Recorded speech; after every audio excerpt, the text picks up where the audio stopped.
राजस्थान की इस भीषण गर्मी में जहां एक और कोई भी घर से निकलना पसंद नहीं कर रहा और तापमान 44 डिग्री पार पहुंच रहा है, वहीं दूसरी ओर यातायात कर्मी पूरे निष्ठा भाव से अपना कर्तव्य निभा रहे हैं। जहां एक और इतनी कड़कती धूप में यातायात को सुगम बनाने के लिए वे निष्ठा से अपना कार्य कर रहे हैं, वहीं दूसरी ओर उनको सुविधा के अभाव में परेशानियों का सामना करना पड़ रहा है, जिनमें इस भीषण गर्मी में यातायात कर्मियों को पीने के ठंडे पानी की व्यवस्था भी नहीं मिल रही है। वहीं धूप में कुछ देर विश्राम करने के लिए उनके पास गुमटी व छाया की व्यवस्था भी नहीं है। शहर में कहीं पर भी आइलैंड नहीं बनाया गया है, जिसके चलते यातायात कर्मी कड़कती धूप में धूल और धुआं फाक रहे हैं। कुछ पुलिस कर्मियों के शरीर पर दाने निकल आए तो वहीं कुछ बीमारी की अवस्था में भी मुस्तैदी से अपनी ड्यूटी निभा रहे हैं। पहले समाज सेवी संस्थाएं शहर में जगह जगह छान की प्याऊ या केले की प्याऊ लगाते थे, जिससे आमजन के साथ साथ पुलिस कर्मियों को भी मटके का ठंडा पानी पीने को मिल जाता था। साथ ही समाज सेवी संस्थाएं पुलिस कर्मियों को चश्मा व मास्क आदि का वितरण करते थे,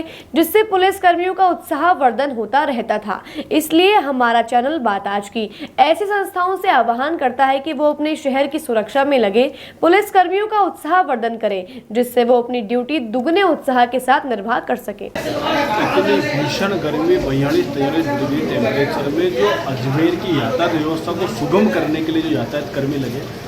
उनकी आप हालत देखें, ना उनके पास पीने को पानी है, ना उनके लिए कोई छतरी की व्यवस्था। देखिए आप बाहर अगर दूसरे प्रदेशों में जाएं या दूसरे कई जो ज़िले हैं उनमें,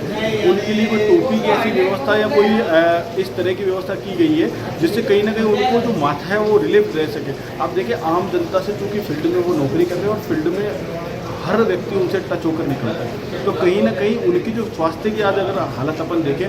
तो जो निर्माण कार्य चल रहा है उसकी डस्ट आ रही है, दूसरी तरफ धूप आ रही है, उनके स्वास्थ्य के साथ खिलवाड़ हो जा रहा है। इसमें कोई भी प्रशासन का जो जिम्मेदार अगर व्यक्ति है वो उनकी ओर ध्यान नहीं दे रहा, तो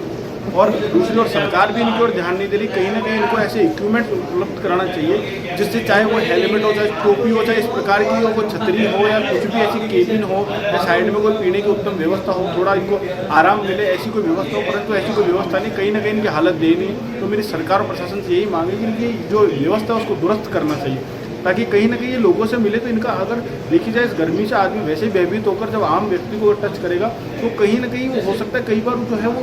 जो रूप है वो चेंज हो जाता है, रोग रूप हो जाता है, क्योंकि वो पहले से गर्मी से इतने पीड़ित होते हैं। तो कहीं ना कहीं उसको सुधार होना चाहिए और उनकी और भी ध्यान देना चाहिए।